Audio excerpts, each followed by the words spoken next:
बेटा, हमारा एक्सीडेंट हो गया है। मुझे ज़्यादा चोट नहीं आई, पर तेरी माँ की हालत गंभीर है। कुछ पैसों की ज़रूरत है और तेरी माँ को खून चढ़ाना है। 62 वर्ष के माधव जी ने अपने बड़े बेटे से फ़ोन पर कहा।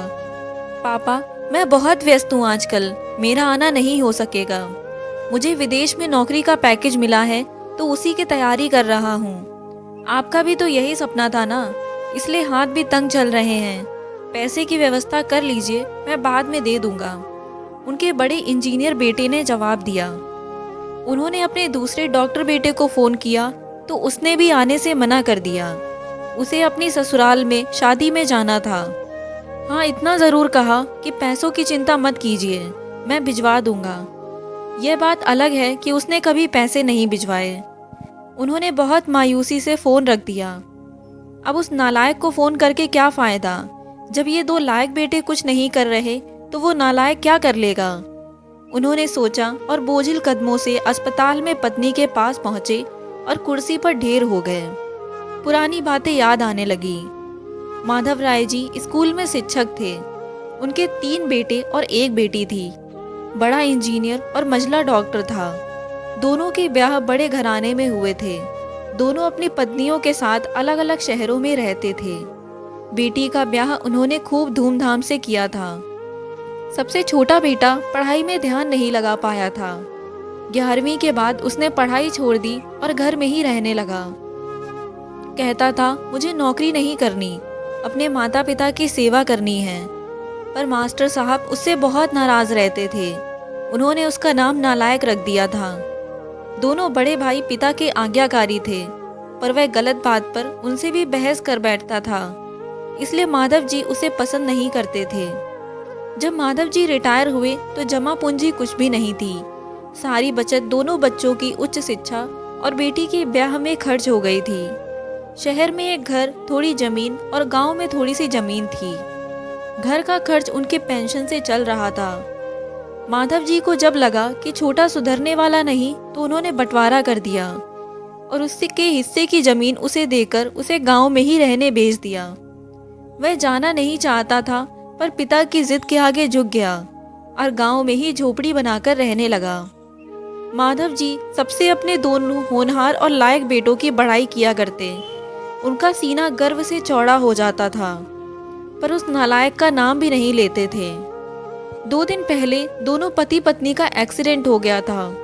वह अपनी पत्नी के साथ सरकारी अस्पताल में भर्ती थे। डॉक्टर ने उनकी पत्नी को ऑपरेशन करने को कहा था। पापा पापा सुनकर उनकी तंद्रा टूटी तो देखा सामने वही नालायक खड़ा था। उन्होंने गुस्से से मुंह फेर लिया, पर उसने पापा के पैर छुए और रोते हुए बोला, पापा, आपने इस नालायक को क्यों नहीं बताया? पर मैंने भी आप लोगों पर जासूस छोड़ रखे हैं। खबर मिलते ही भागा आया हूँ। पापा के विरोध के बावजूद उसने उनको एक बड़े अस्पताल में भर्ती कराया। माँ का ऑपरेशन कराया, अपना खून दिया। दिन रात उनकी सेवा में लगा रहता कि एक दिन वह गायब हो गया। वह उसके बारे में फिर बुरा सोचने लगे थे कि तीसरे दिन वह वापस आ गया। महीने भर में ही माँ एकदम भली चंगी हो गई। वह अस्पताल से छुट्टी लेकर उन लोगों को घर ले आया। माधव जी के पूछने पर बता दिया, खैराती अस्पताल था, पैसे नहीं लगे हैं। घर में नौकरानी थी ही। वह उन लोगों को छोड़कर वापस गांव चला गया। धीरे धीरे सब कुछ सामान्य हो गया।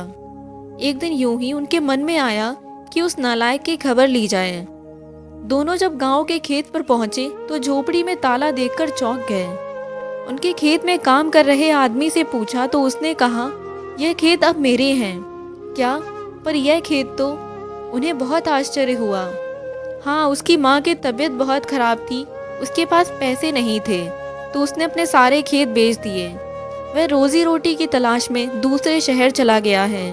बस यह झोपड़ी उसके पास रह गई है। यह रही उसकी चाबी, उस युवक ने कहा।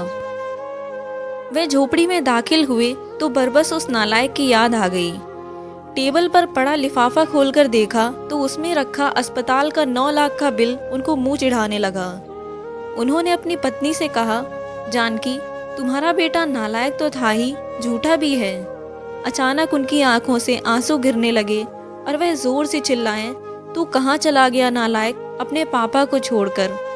एक बार वापस आ जा, फिर मैं तुझे कहीं नहीं जाने दूंगा। उनकी पत्नी के आंसू भी बहे जा रहे थे और माधव जी को इंतज़ार था अपने नालायक बेटे को गले से लगाने का। सचमुच बहुत नालायक था वो। दोस्तों, अगर आपको ये कहानी अच्छी लगी हो तो लाइक करें और चैनल पर नए हो तो चैनल को सब्सक्राइब करें।